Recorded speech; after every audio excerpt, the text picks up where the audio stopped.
Common sense buffs. We're back at it again. Let me make sure I'm not having any technical difficulties. Man, this is a Saturday live. Very, very excited to be back on live with you guys once again. I know y'all already in here. Y'all couldn't wait, man. Y'all been showing so as we've been dropping these videos, man. Don't ask me about my swollen upper lip right now. I know a lot of y'all watch me on TV. I appreciate that. Had to get some dental work done. But hey, that's not what today is about. Today is about you guys, man, the fans that have turning up this channel right now. Man, when y'all cross 500 subscribers, I said I need to go into professor mode. I need to keep digging into this content like I never have before. So I appreciate you guys. This is a community show, guys. This is where you get to interact with me. So check out the chat right now. You see the pinned comment. You see the thumbnail. You see what we're getting into today. We're getting into some straight controversy because the way things have been going in a lot of the chats, and you guys are highly engaged, people are so excited about some of these wide receiver reviews. They're starting to make some comparisons to 2024. So that's what today's topic is. But let me give you guys a proper welcome as you come up in my house and kick it with me. What's up, Common Sense Buffs? Welcome in. Welcome in. As you come into the live, please drop where you are watching this live from. About 86% of you guys are in the USA. I want to see who's tuning in from the furthest away. So drop that in the chat so I can show you some love. We just crossed 500 subscribers this week. I appreciate each and every one of you. The video that did it, the DeAndre Moore breakdown, brought a lot of new people to the channel. So if you're new, welcome to Common Sense Buffs. All right, let's see. We got Jep Alv or J.E. Palv 23. Thank you for tapping in. West Side is the best side, man. Hey, you're gonna make me turn on some Dre today. It's Valentine's Day, y'all. Hopefully y'all got someone to love and someone to touch. Hopefully y'all getting down the right way on February 14th. Man, you ain't got that special somebody, man. I don't know. Maybe you need to roll through the Rolodex, man. You need to spin the block a little bit. You know, you ain't got to be out here in the cold. All right, so big shout out to y'all getting active in the comments already. Quick preview, all right?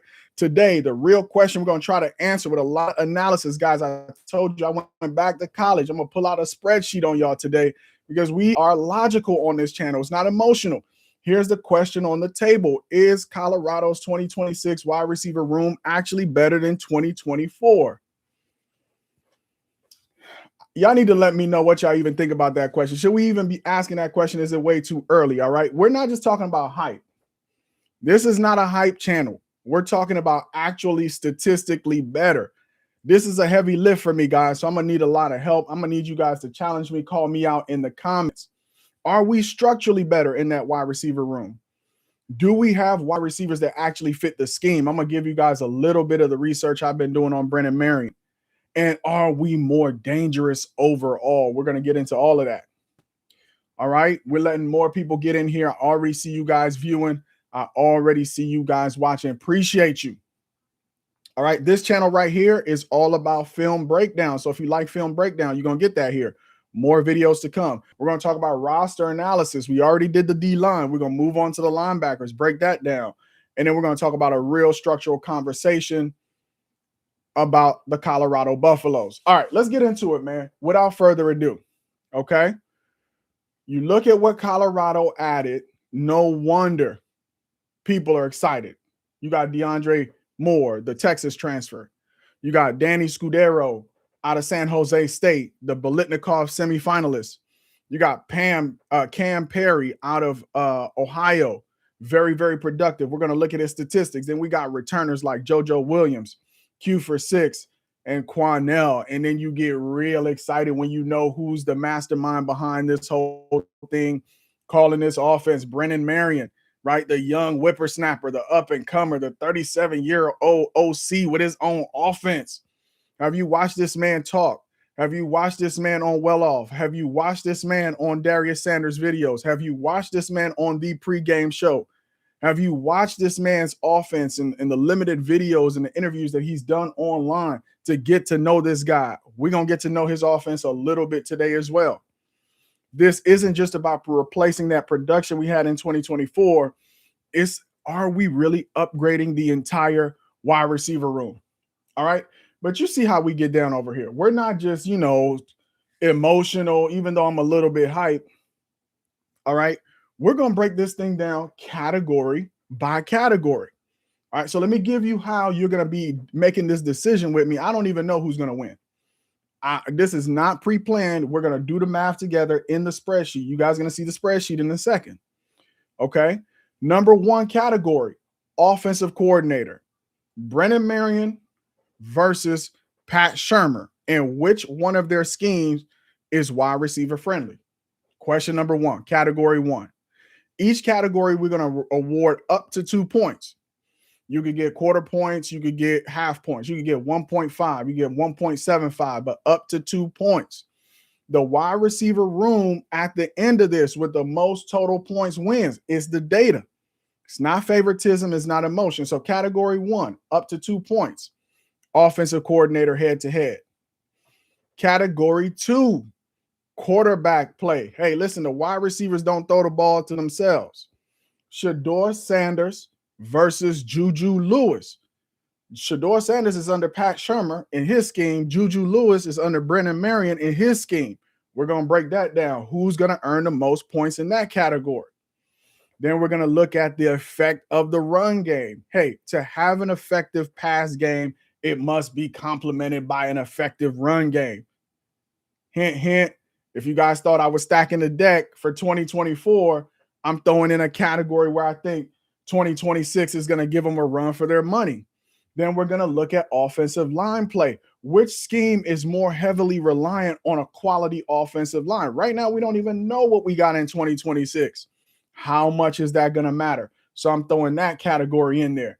And then we're going to get down to brass tacks, guys. We're going to talk about the head-to-head comparison of the top 5 to 6 receivers in each room. How are we going to do that comparison? Not because I like this guy, not because of this a subjective, but these objective statistics that we're going to get into. Guys, we're in class right now. Where is my cup of tea? I need a cup of tea. I need something. I sat down not ready. All right, in the chat, let me know if you're following how we're going to score this thing. You got your pen and your pencil at home. You're going to score this thing with me. It's going to be controversy at the end of this. I'm guaranteeing it. All right, so we're going to do head-to-head comparison looking at productivity.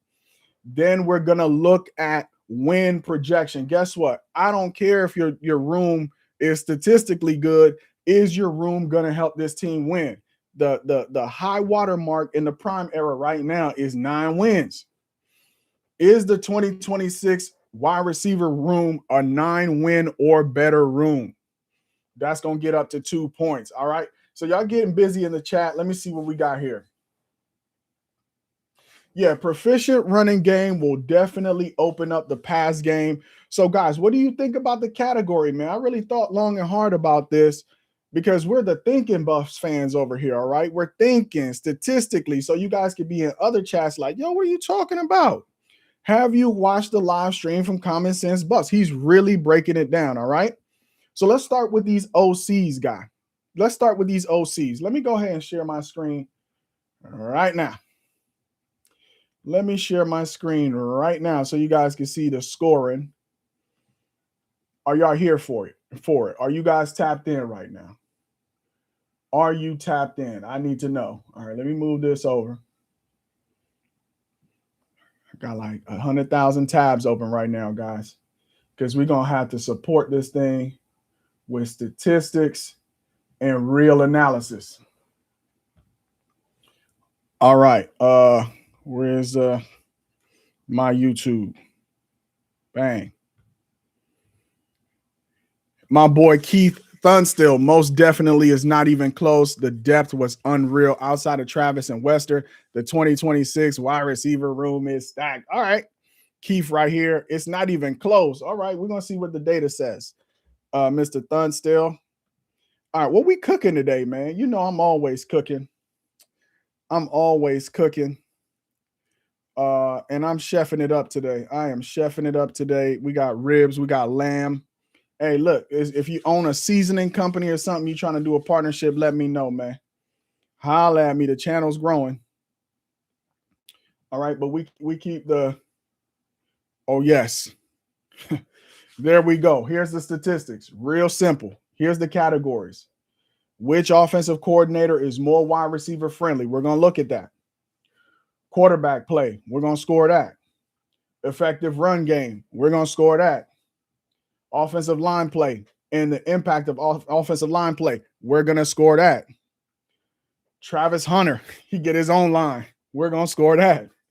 LaJohntay Wester versus Danny Scudero, we're going to score that. Will Shepard versus DeAndre Moore, we're going to score that.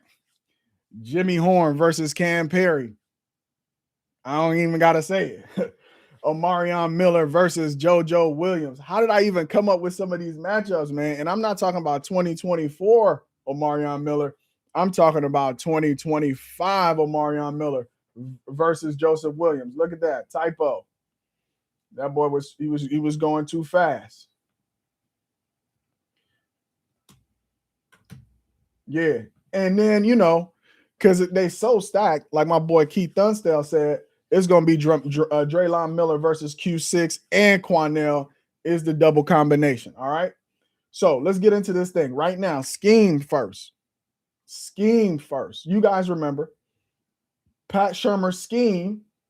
We're going to look at it through the lens of statistics. We're going to look at his scheme through the lens of statistics. All right, so Keith is saying maybe the more apropos, apropos comparison is Omarion Miller versus DeAndre Moore. I don't know. We could switch them around. You could switch them around at home, right? You let us know in the comment who's your head-to-head. This is just my head-to-head. It is not gospel, all right? So let's look right here what the scheme, Pat Shurmur's scheme at Colorado says about whether or not it was a wide receiver friendly scheme. That boy does a digital come in.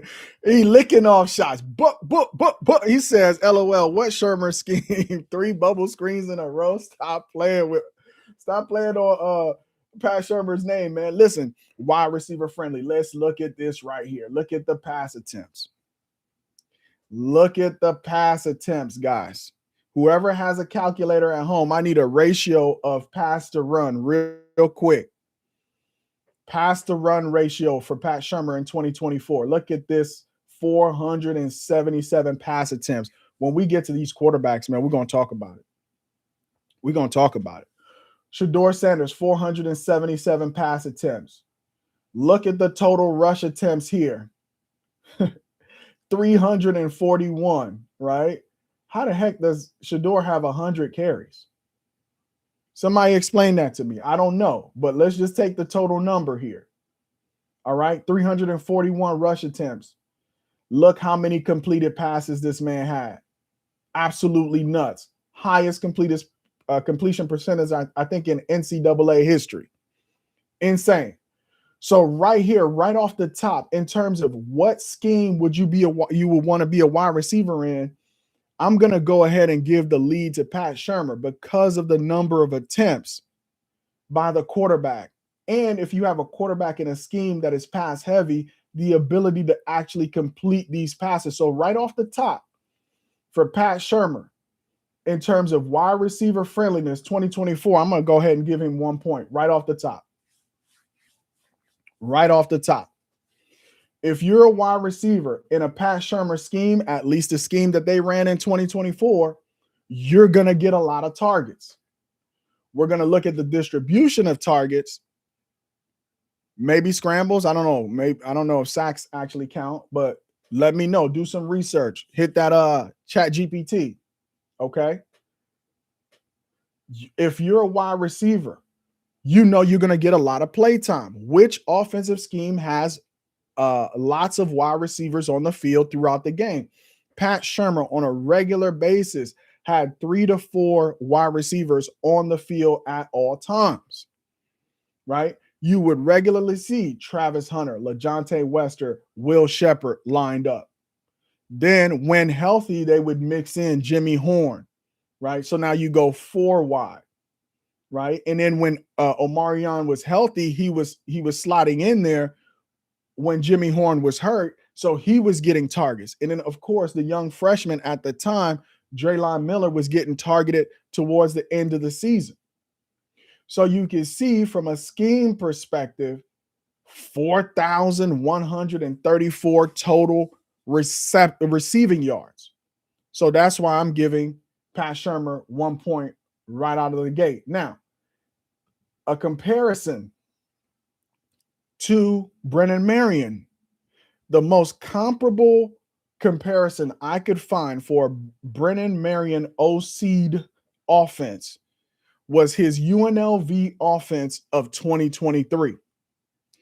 The reason why I chose UNLV 2023 is because I think the quarterback at UNLV is a very favorable comp to Juju Lewis.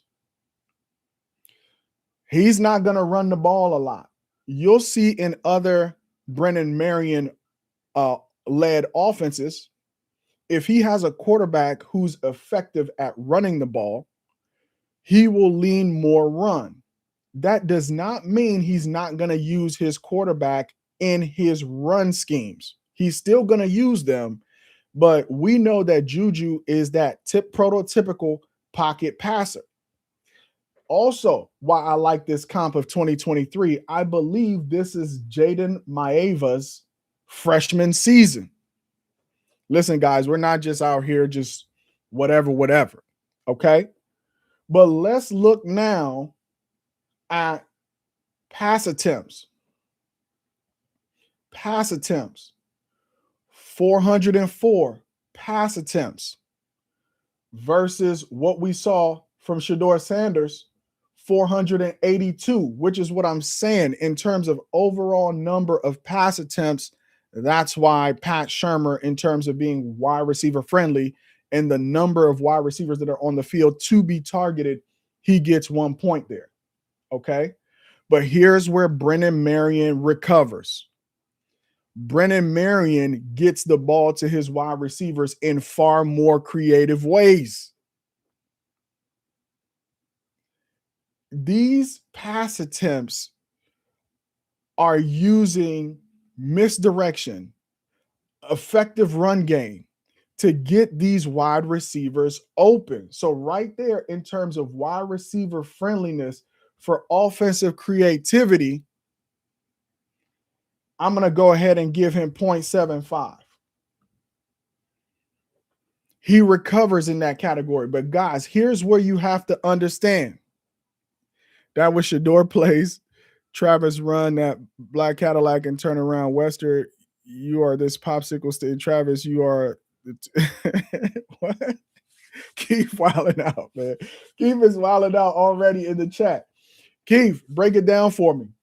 Break it down for me. All right. Creativity, hands down. When I get to breaking down Brennan Marion's offenses, where he recovers, even though he is not, he's more of a balanced attack, you will see a lot of creativity in the way that he gets the ball to wide receivers, which I'm very excited about in 2026. But here's where you will see why I continue to give Pat Shurmur a 1/4 point lead.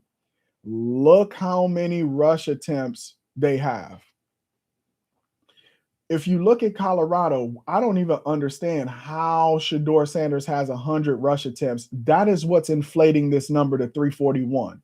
If you just take the running back and wide receiver carries and you subtract this 100, you get 241. Now, of course, there were some effective runs by Shedeur, but he was mostly scrambling. I mean, designed run plays, right? Where you call it and the intention was to run the ball. If you take out Shedeur, maybe 80% of these design runs as scrambles and really 20% of them as true design runs, you get to somewhere around 260 run plays for an entire season. That's crazy. Look at how disproportionate this is. It's twice the number of run plays, right? Almost twice the number of run plays. So as a wide receiver playing in Brennan Marion's offense, you could see the total number of targets. And this is with a pocket passer. I think Jaden is currently the starting quarterback at USC. Oh my God, Say No More is in here. What's up, brother? I appreciate you jumping in here. You a fellow ball knower. Hey, if you guys are not following Say No More, go ahead and tap in with Say No More. I love what you're doing over there on your channel. All right. Let's Jaden Maeva, freshman quarterback season. We're going to get to the quarterbacks in a second. You got to protect your quarterbacks a little bit, right? You don't want all of that pressure on your freshman quarterback. So if I'm a wide receiver and I'm playing in the Pat Shurmur's offense versus a Brennan Marion's offense, what I like is the creativity. What I may not like is the number of targets. Guys, you really have to think about that. I'm telling you, Colorado is a running team now. That is just the fact. Look at the number of touches for the running backs. The leading running back had 145 carries. Next to him, second leader, 108, 95, 73, 59. They have five. Oh, well, this is Jaden Maeva.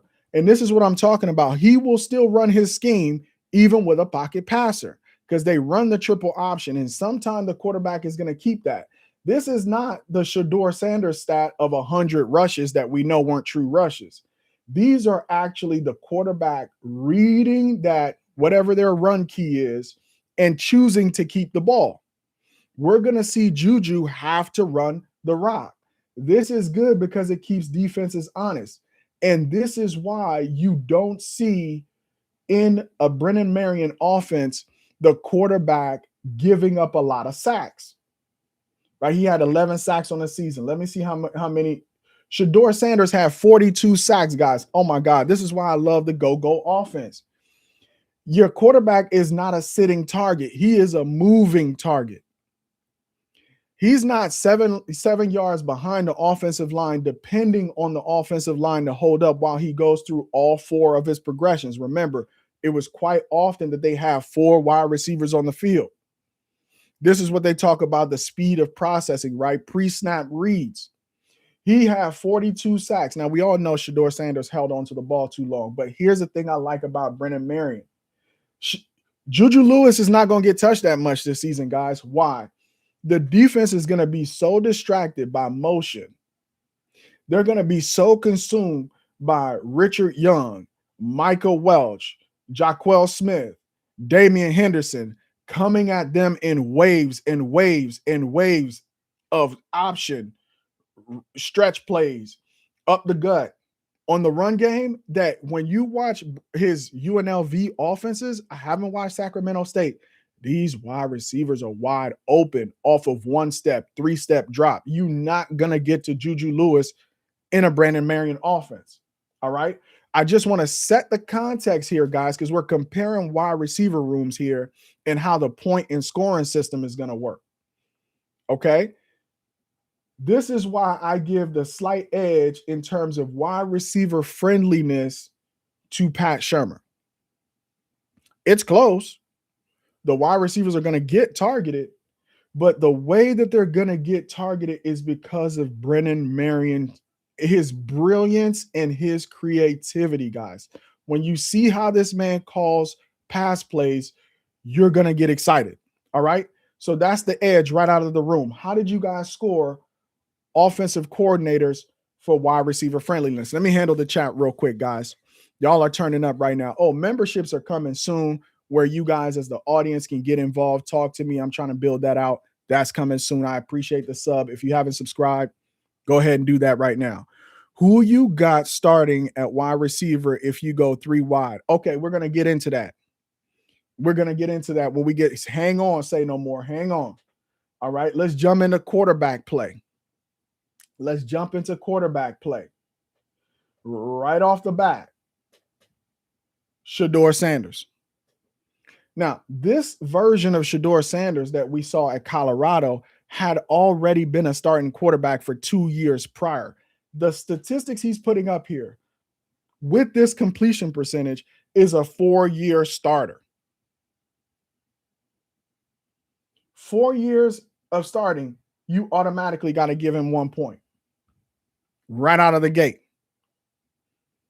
just for his experience factor. He's seen it all. He's had the pressure on him. He's a 4-year starter, guys. If you're a wide receiver, I know a lot of them are coming over to play with Juju Lewis, but just the sheer amount of football that Shedeur Sanders had played prior to this season is what helped him put up these kind of numbers. You do not have the kind of accuracy that Shedeur Sanders has just starting out. You could be super talented. You could have the best wide receivers in the world, but experience counts for a lot. Okay? Experience counts for a lot. But here's where I think Juju Lewis is going to get a lot of help, guys. What I just talked about. Under Brennan Marion's tutelage, this 2023 offense was led by Jaden Maeva in his freshman season. This is not Brennan Marion's first rodeo, guys, with a freshman quarterback. I mean, he played some games last year, but last year was a redshirt year. He started, 2 games? He played in 3? I don't really count that. So I like the fact that, again, Brennan Marion's presence on this scoring sheet continues to persist.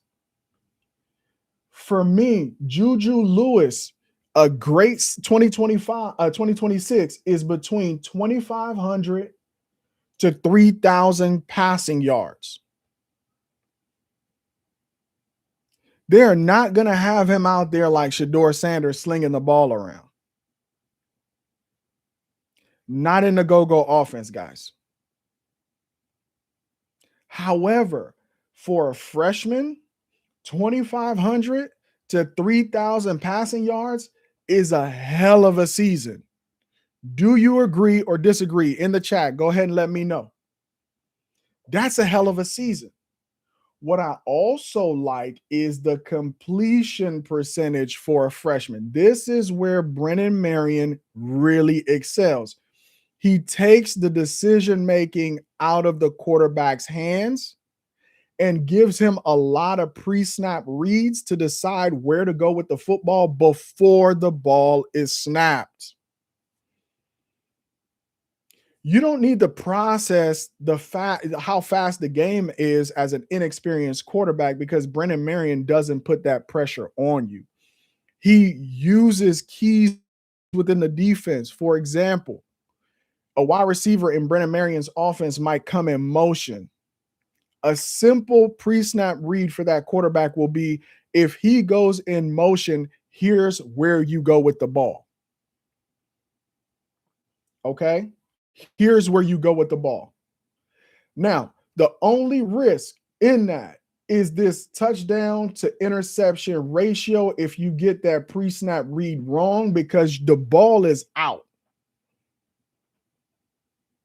So you gotta be 100% sure of that pre-snap read. You gotta make sure you get the ball out on time, and you have to be accurate. Okay. Like everything in life, you want a quarterback who can sit back there and go through his full progression. Then you need a great offensive line that's going to give him the time to do that.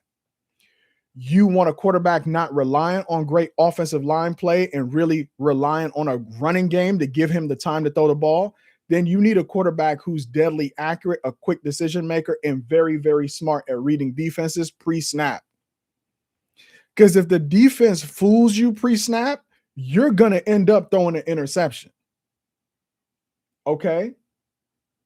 So, because he's a freshman, okay, I can't give him the full 1 point. All right? So, I'm going to give him here a 0.75, and that's primarily because he has Brennan Marion as a coach. You guys can agree or disagree with me in the chat. Let me know how your scoring is going at home and some of the reasoning for how you're scoring your score sheet. I know some of y'all, like in school, when the teacher says, don't go ahead, you already didn't calculate it. You already got your final score. Let us know who won in the chat. All right, next up.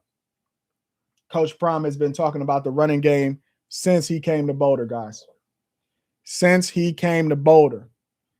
And this is not in Coach Prime's hands anymore, whether or not Colorado is going to run the ball. That's over with. In a Brennan Marion offense, you must run the ball. It's not an option. Well, it is an option, a triple option. But you must run the ball. They run the ball to throw the ball. They're a downhill vertical run team. They're not trying to run around the edges of the defense unless it is an option trying to go to the edges. They are smash mouth football, running the ball up the gut. You see why they bring in a Richard Young. You see why they have Michael Welsh chose to stay. But they got the thunder and lightning thing coming, because when you look at the Brennan Marion starting running backs, one always is playing the role of a fullback. I know you can't believe I'm saying there's an offense out there that actually utilizes a fullback. When you see that offset running, that two running back offset to one side of the quarterback, what you're looking at is a different version of I formation, made famous by teams like the Dallas Cowboys, right? The true fullback is back, guys. It is that running back who is the lead blocker. One of them is usually the lead blocker or the dive man when they're running option. And you guys know, if you old school football fan, on those triple options, the dive man was usually the fullback. You will also see Brennan Marion use wide receivers in the run game. Okay. This is where having, like, for example, this guy, Jacob DeJesus, you see that they use him as a wide receiver in the run game. They would line up Jacob DeJesus in the backfield. Look at him, though. He's also the second leading wide receiver. This is why I love Brennan Marion's run game. He uses the defense's tendencies in a run game that is smash mouth to get the passing game going. So right here, off the top, effectiveness of the run game, game 0.25, if any. I mean, it was an improvement over 2023, but it certainly wasn't the kind of improvement that we're going to see watching a Brennan Marion offense. Guys, let me know. It's quiet. It's mad quiet in the chat. It's mad quiet in the chat. Right? Are you guys liking what you're seeing? Do you guys want to see this total here for tracking purposes, or you want to wait until the end? Let me know in the chat. All right, let's go back to offensive scheme. Because Shedeur had to sit back there with four wide receivers and had to read the entire field before making his decision. Of course, he played on time in certain situations as well. Offensive line really mattered in the pass game. When you take 42 sacks, do you know if Shedeur Sanders was playing behind like an LSU offensive line, or he was playing behind like an Alabama offensive line, right? Like an Ohio State offensive line, like a true blue blood offensive line with 5 stars in front of him? He probably would have passed for like 5,000 yards, especially if he was in an offensive scheme that chose to keep that many wide receivers on the field. This is why the offensive line is so important. It was actually point shaving or yard shaving by not having that kind of offensive line to give your true pocket passer the time. This is what you see him struggling with in Cleveland. It's like Colorado all over again. And they're like, look, he can't, he's not an NFL. No, if he's this kind of quarterback, you have to build an offensive line that is like a fort in front of him, because he's going to need time to pick apart the defense. All right, my man Say No More still tapped in. 2024 wide receiver putting belt on our 2026 class. LOL, my opinion, Shepard would start over Joseph Williams and DeAndre Moore, and a Marion Miller would start. LeJohntay Wester and Scudero could be close. Listen, we're about to get into that LeJohntay Wester and Scudero, man. That's my favorite comp right now because we know the rest of it. We'll talk about it, man. All right. So right there, offensive line, right here, we know the offensive line play. They were too dependent on it. The wide receivers suffered because of the offensive line play. Your quarterback getting sacked, it's throwing off the rhythm of the offense. It's killing drives. How many drives were killed because of a sack or a negative play? Or like my man Keith Dunstall said, they threw a screen pass and none of the wide receivers wanted to block. I mean, it was more effective in 2024 because you did have wide receivers who wanted to block, but you clearly saw in 2025 there was a fall off. So because of the over-reliance on offensive line play in order to give your wide receivers time to get open, I'm only giving that 2024 team 0.25. For 2025, I'm going to give them 0.75 because they're not so reliant on the offensive line play. Okay, they're relying on offensive line play in the run game, but I don't even know who our offensive line is the starting offensive line is going to be. I have some clues based on productivity and where guys played. Other than Hunter, I have nobody else who I have as a 100% I'm sure starter on that 2026 offensive line. I do not. I only have Hunter at center as a for sure starter. Okay. This is not about how good the offensive line is. This is about the scheme not having to rely on the offensive line to be good for the wide receiver to get their targets. All right. Listen, guys, right off the bat, maximum points right here. And there's no comp here. There's no comp. This is the Heisman Trophy winner. Biletnikoff winner. I mean, whatever offensive award there was to win, he won it. And he was doing that while playing cornerback. He was the best cornerback in the country. Right?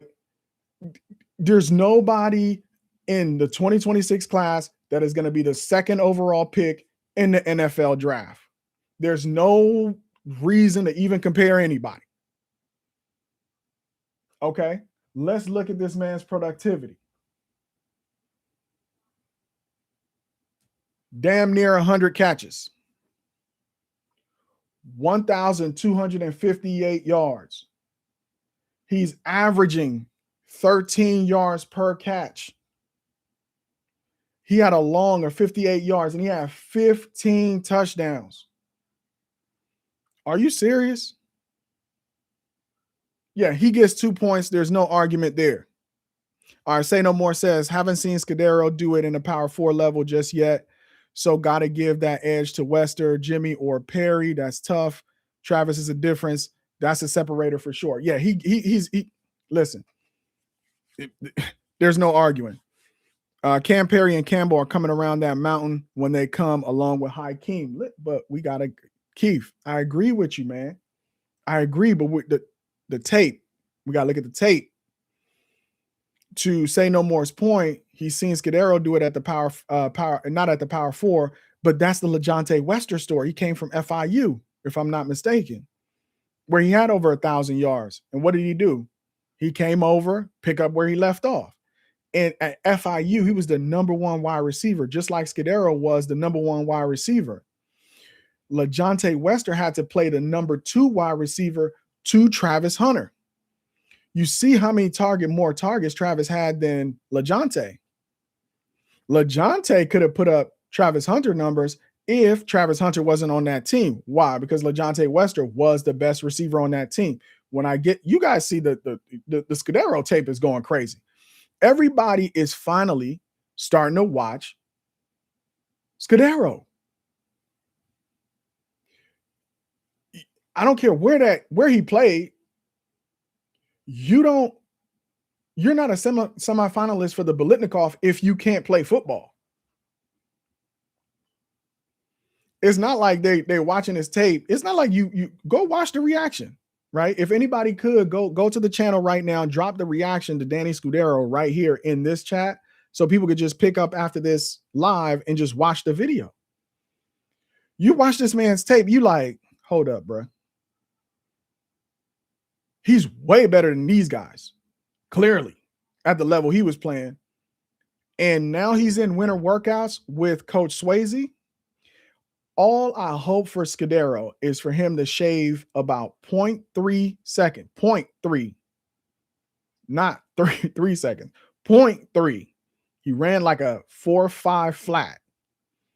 If he could get down to a 4.47 LeJontay Wester range in the power four, he's gonna be a problem. All right, we're gonna get to that. Okay, so Travis Hunter, no arguments. I don't see any in the chat. He gets dos puntos. Nobody to comp him. 0 puntos right here. But here's where the competition gets tough, guys. I love LeJontay Wester.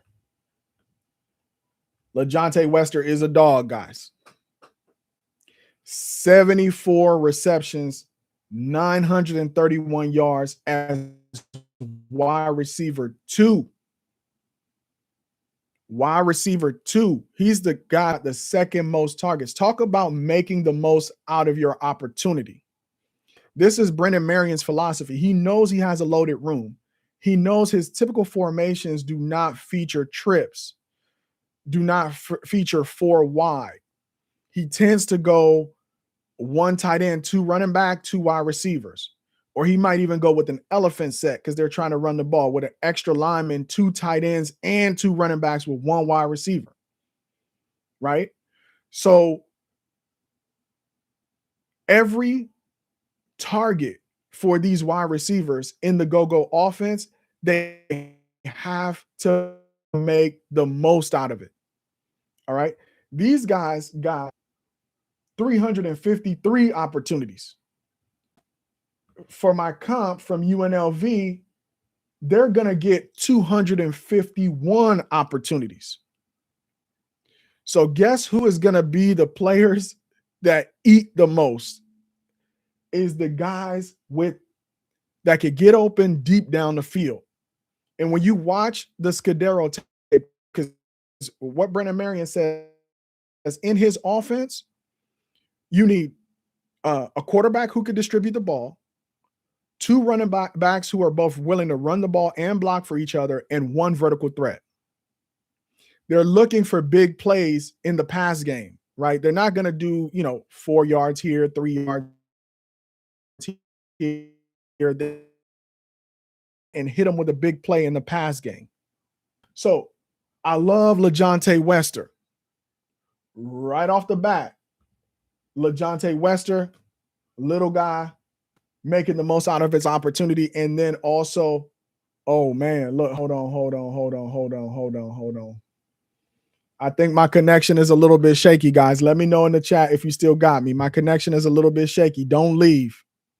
Don't leave. The family is out of the crib. I'm got the internet to myself. Stay tapped in. YouTube just let me know it got a little shaky there. Okay. Automatically 1 point for my guy, LeJontay Wester. But let's look at Danny Scudero, bro.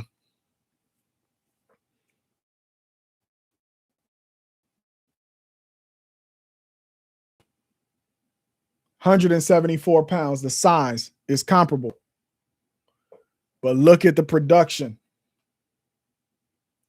And look at the numbers, guys. He's tied in 2025 for most receptions in the NCAA. He's number 1 in yards in the NCAA. And he almost broke the top 10 in touchdowns, guys.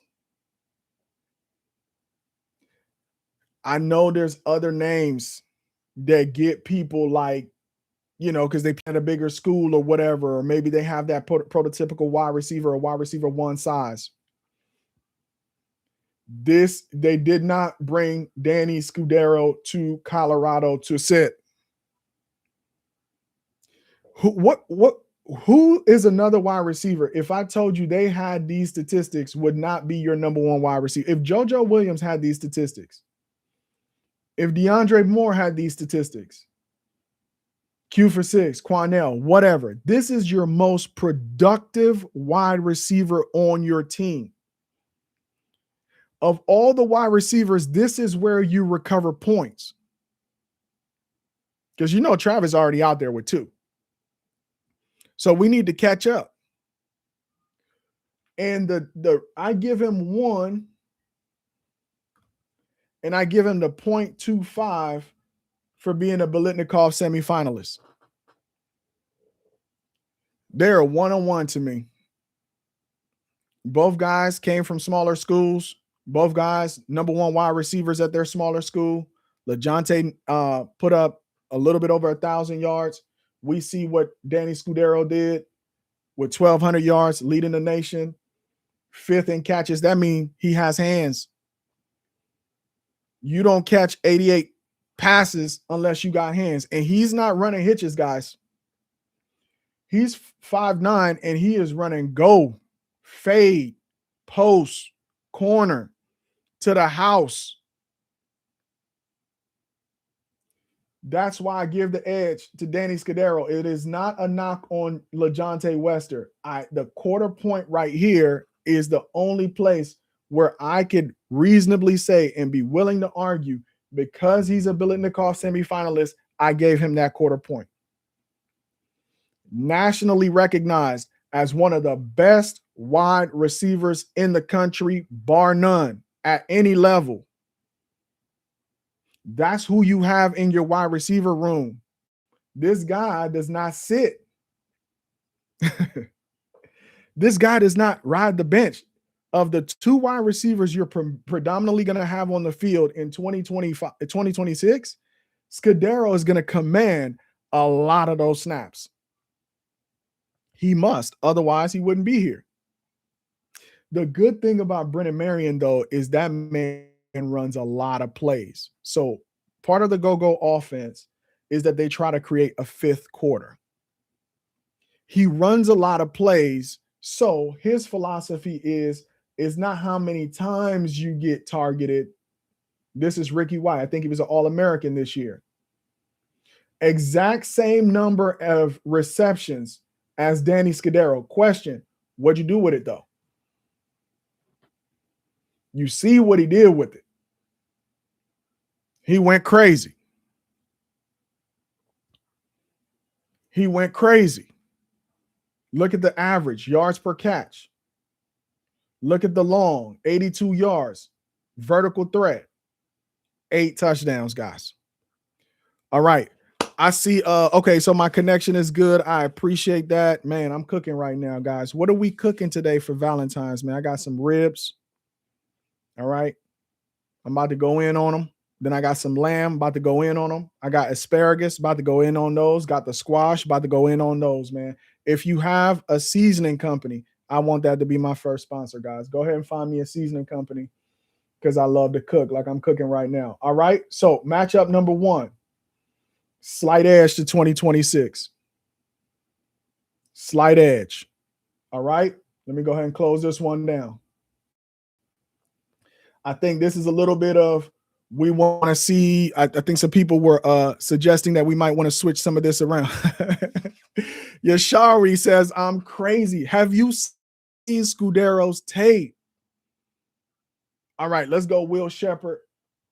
Let's go DeAndre. Because I think in a lot of people's books, it's like Joseph Williams or DeAndre Moore on the outside. Will Shepherd was always your guy on the outside. You know, that big possession wide receiver, right? Jump ball wide receiver, right? You know, I agree with, I think it was Say No More earlier. Some of these guys I could switch around, right? If you guys want me to switch them around, I think the points will kind of even themselves out. I'm happy to do that. But this is just where I have it slotted right now, right? This is just where I have it slotted right now. Okay, let's see what Will Shepherd did. 48 receptions, 621 yards, 12-yard, 13-yard average per catch, 47 long, 6 touchdowns. Let's go over to Mr. DeAndre Moore. Fewer here. 38 receptions, 532 yards, 4 touchdowns. I didn't come up with the question, is 2026 better than 2024? The people came up with this question. I am just using the data, people. Don't get mad at me. It ain't my fault. This is what the data says. This is part of the problem in 2025. We got too excited with the name or the team on the front of the jersey. We never went back and watched the film or checked the statistics. Now, just in overall productivity, okay, I'm going to be fair here. I'm going to give Will Shepherd half a point. However, we know that on hands, though, them hands was shaky at times. I'm gonna bring DeAndre back. Watch the tape. A lot of you watched it. He had hands.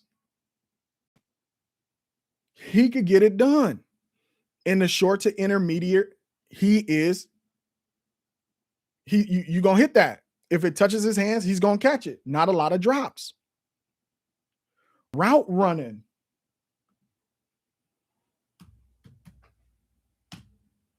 I got to give it to DeAndre Moore. Right? Speed. I think Will Shepherd ran like a high 4.5, maybe even a 4.6. I got to give it to DeAndre Moore. Right?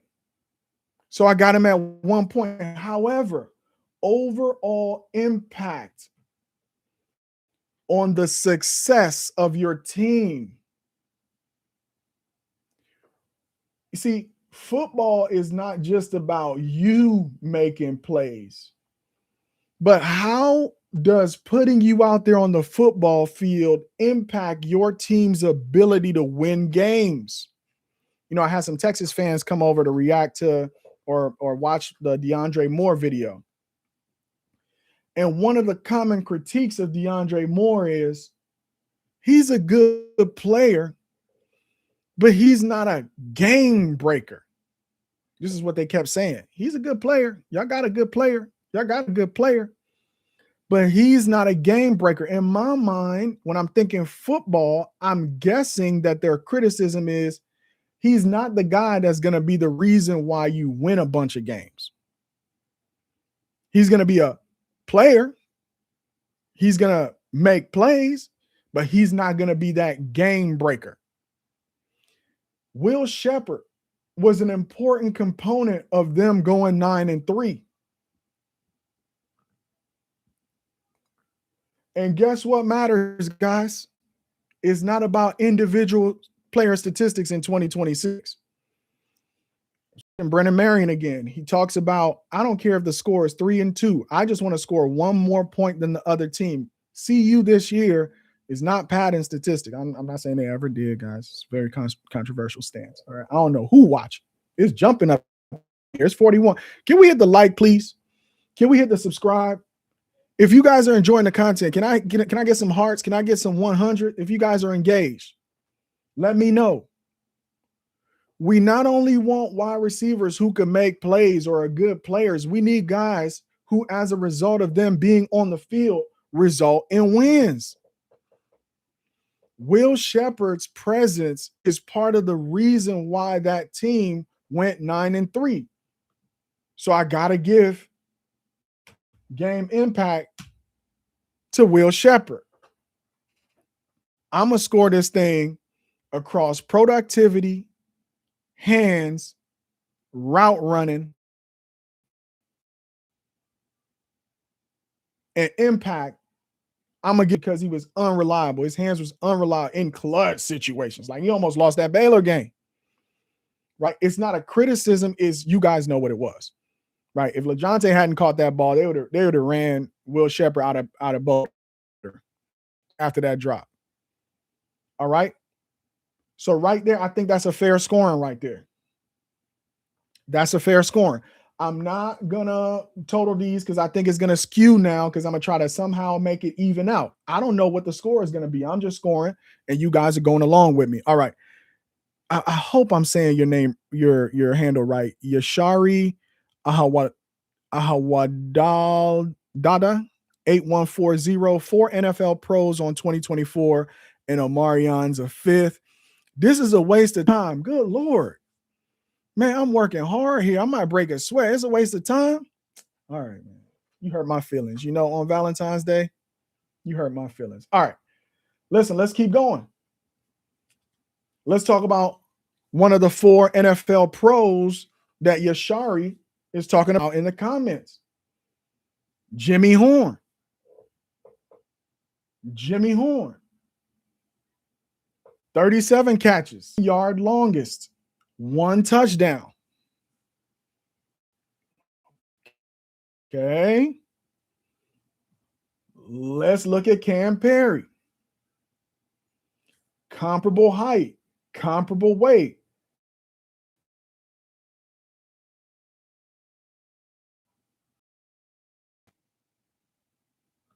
Six more here. Let's go ahead and close this one down since we're already done with this. Cam Perry. Okay. I appreciate you supporting the work, man. You see me working hard, man. You see me working hard. Cam Perry, first guy to sign in the 2026 class. I don't know what they told him when he got to Boulder, but he was like pen to pen. It was panic. You know, I remember watching a documentary or like an interview with Mace, the rapper Mace. And he's like, after Big died, it was my pen that saved Bad Boy, right? When it was looking the darkest in the transfer portal, no momentum, everybody leaving. Who signs on the dotted line first? Cam Perry. It was his pen that started the momentum. Look at the production, guys. 43 catches, 976 yards,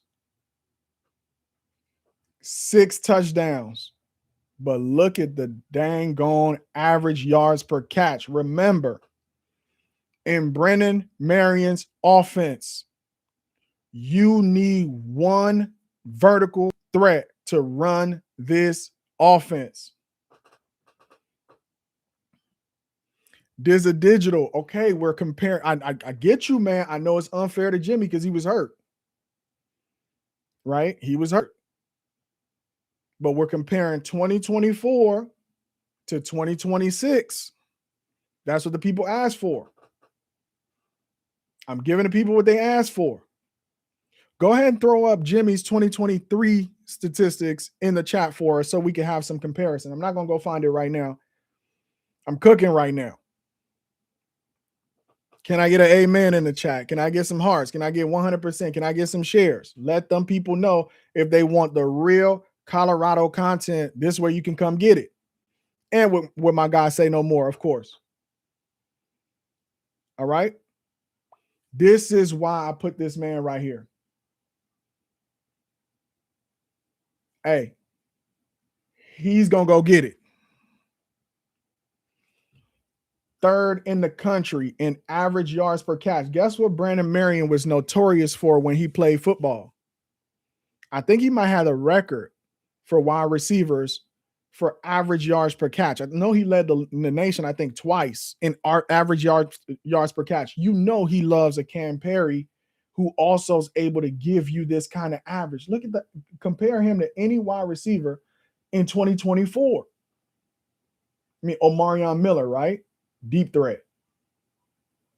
But he got hurt too against Kansas State. Only had 10 catches. When you take out, I mean, the average is so low. This is skewed. He did that across 40 plus catches.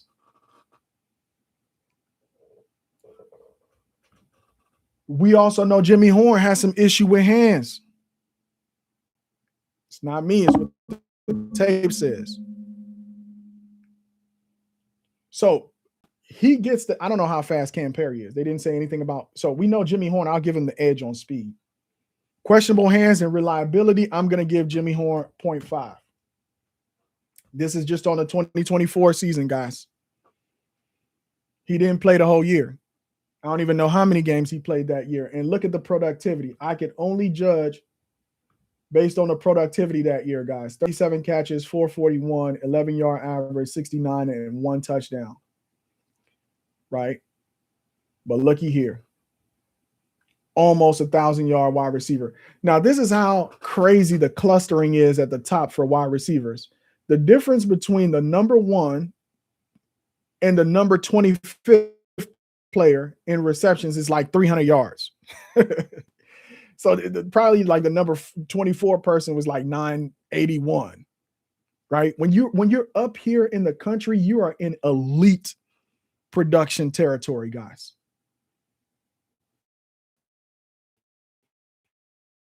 So in terms of 2025 production coming into 2026, I'm going to go ahead and give Cam Perry the edge over Jimmy Horn. I know y'all not going to like it. No, Yashara was about to come from my throat, but she retracted the message because she's going to spell check and grammar it, and then she's going to hit me with the 1-2. Keith Thunstell says Juju is going to be the best quarterback these receivers will ever have. Hey, listen, this is just year 1, guys. Yes, eventually he will be. So we got some one and dones here, right? Like a DeAndre Moore, he's a one and done. But what I like about this 2026 room is Danny Scudero has eligibility.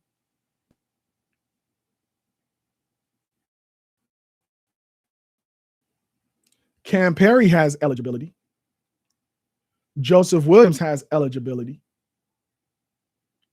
Q for 6 and Quanell has eligibility. Whether or not Juju pops this year or not, for the guys who have eligibility, they're going to get a chance, if they stay, to experience the best Juju Lewis there is if he stays at CU after a 2,500 to 3,000 yard season. There's so much uncertainty with the transfer portal, guys. But the long play for a guy like Scudero or Cam Perry or Joseph Williams or Q for 6 or Quanell is to keep this band together with Juju Lewis as the lead singer and Brennan Marion as the play caller. All right. This a digital says that's cap. Jimmy had a bad game against CSU, but caught the game tying TD. Wester dropped 3 in Nebraska, but no one talks about that. Yeah, I know. I'm not saying, but I'm not. Okay. We could disagree. We could agree to disagree on that, but I'm sure you guys are all scoring this at home. So I'm looking forward to hearing your scores.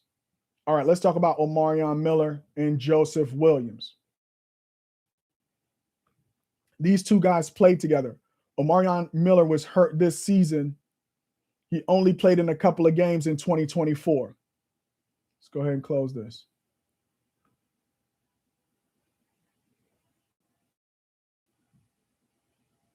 Joseph Williams played alongside Omarion Miller.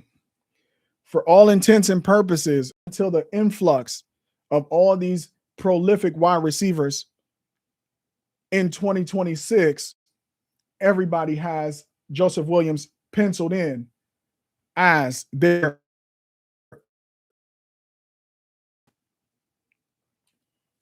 37, 489 yards, 4 touchdowns, 13.2 yard average. This man suffered so much from the quarterback carousel in Colorado. He suffered so much from the quarterback carousel in Colorado in 2025.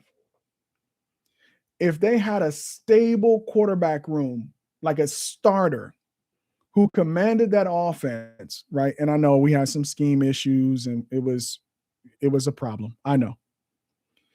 he would have had a much bigger season than what these statistics show. We know these numbers are being impacted by a lot of things. He caught passes from 3 different quarterbacks. All right, hang on. Dizzy Digital says, I'm saying that's a false, hating, negative narrative that people use against Jim because he was Coach Prime's favorite. Okay. All right. I'm just looking at the data, guys. It's okay to disagree with me on this channel. I might be wrong. I'm just a talking head here. I'm a football fan, just like all of you guys. So I respect you guys' perspective. I'm not saying that you're wrong. I could be wrong, and I'll take full responsibility of that because these guys still need to suit up. Right? Jimmy played. Jimmy already did his thing, and he's off to the NFL. These guys are coming in with a chip on their shoulder. Like, for example, Cam Perry's coming from Ohio, right? He has to prove, like Danny Scudero, like some of these other guys, that he is that guy. Okay? That he is that guy. He could really do it at this level. All right? So this is just my scoring based on 2024. Marion Miller.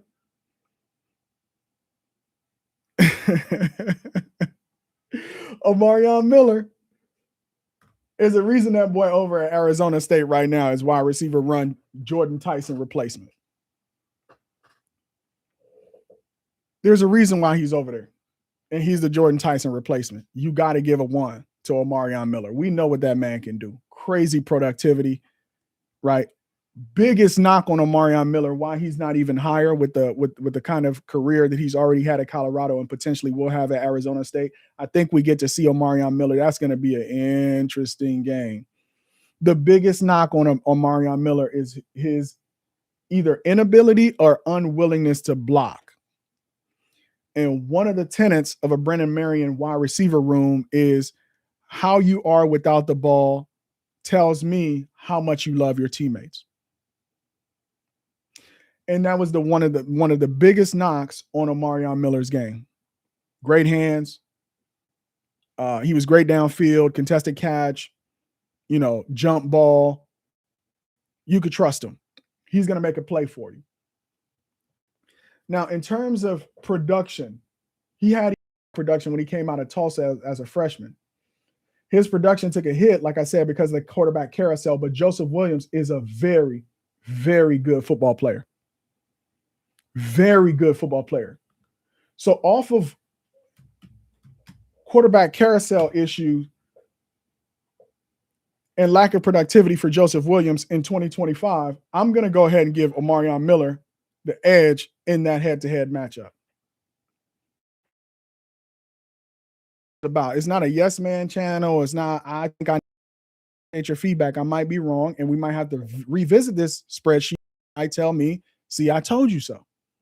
And I will accept it, and I will apologize, and I will keep making this fire content for you guys. Go ahead and hit that like button, that subscribe button.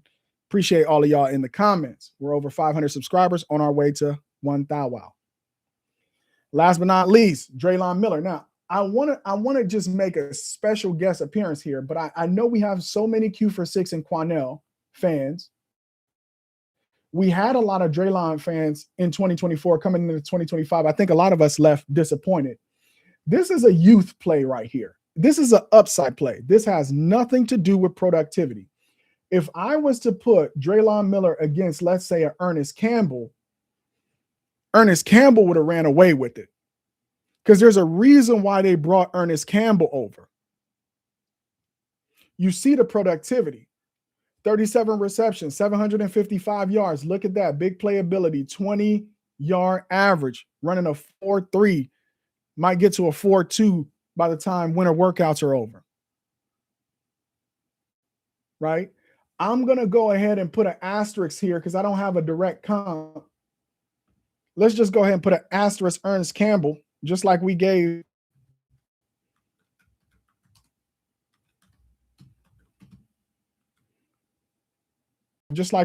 Travis's online asterisk.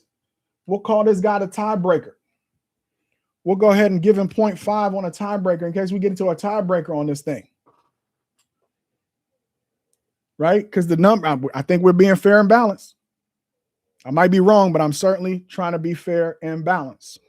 All right. So on the upside, everybody right now is saying Draylon Miller is a bust after 2025. I think he's over at Baylor. Let's see what he does. I think they got a pretty good quarterback in the transfer quarterback from Florida. I cannot think of his name right now. We'll see how he gets used in Baylor. And we'll see Draylon this year too.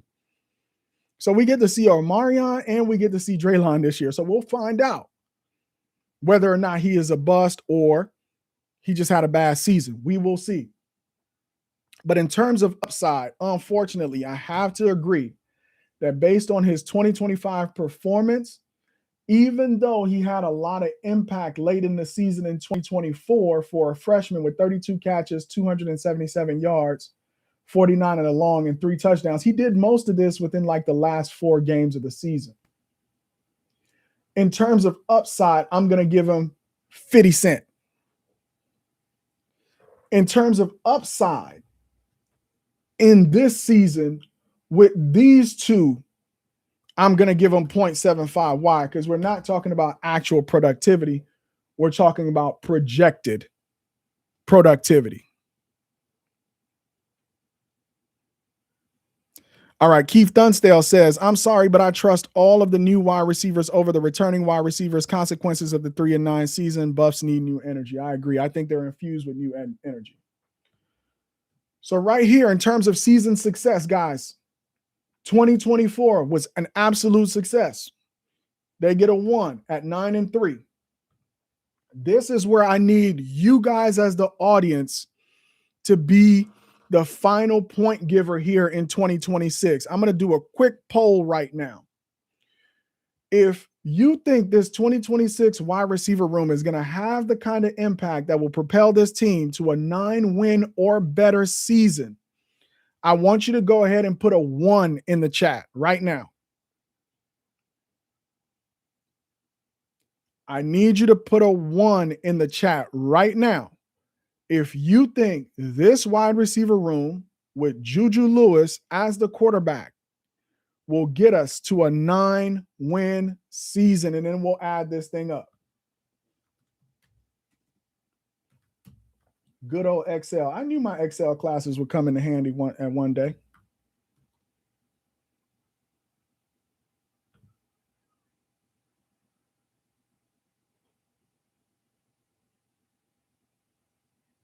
What? Oh. Come on, give me them ones in the chat. Okay, we got 1-1. This is 2024 with their 1. 9.5 out of 10? I don't even know. All right, only Keith is responding. I don't think it's fair. Come on, don't leave Keith hanging out there with his 9-win prediction, guys. I thought we had faith in here. What are we talking about right now? What are we talking about? Yo, David talks bust. Oh, man, tap it in, man. You been quiet in the chat or you just joining us, man? Appreciate you being here. We got to collab. You need to holler at me. Put the info. How can we do business, sir? Let me know. You're going to love this one if you just join on the rewatch, man. You definitely got to check it out. We breaking things down for about the last hour and 19 minutes. We're getting ready to wrap this analysis up. All right. So only Keith is out there. So I'm projecting that this team is going to win 8 games. I'm projecting that this team is going to win 8 games. And as a result, I'm going to give the 2025 wide receiver room the slight edge. Okay. Now, if this is a tie, Ernest Campbell is going to be the tiebreaker. Guys, drum roll, please. Drum roll, please. Oh, my God.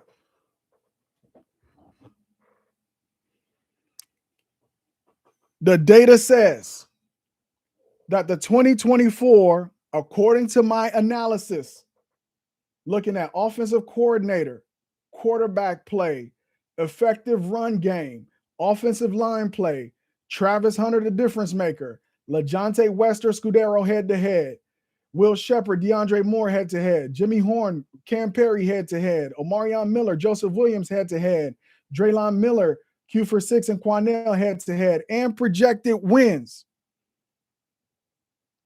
The total says 9.5 for 2024 wide receiver room, being the better of the two rooms, guys. How many of you right now in the chat agree or disagree? Based on my data, very scientific, very methodical. We talked about this for over an hour. I'm coming back to the people and saying the data says that we give the slight edge to the 2024 wide receiver room. It's close. It's close. Yashari says, me and Ray Charles agree. All right, Yashari, that was slick. That was very slick. I like it. I like it. All right, guys, listen. This is Common Sense Buffs. This is why you tune in on a Saturday. It's Valentine's Day. Hopefully you have someone to love, someone to hug, and someone. I'm about to go get it on, guys. We got the ribs. We got the lamb. We got the asparagus. We got the squash. I'm about to go cook something up. And I appreciate you guys stepping into my kitchen and allowing me to cook. Catch this on the replay. If you joined us late, David Talks Buffs, go ahead and drop that information in the chat, man. Let's do a collab, man. Let's get it done. All right, guys. I pray that the Almighty God is blessing you. I pray that you are in good health. And if you're going through something a little bit tough, just remember, hard times don't last forever. All right, I'll catch you next time. Tune in on Saturdays at 12 o'clock for another live. Peace.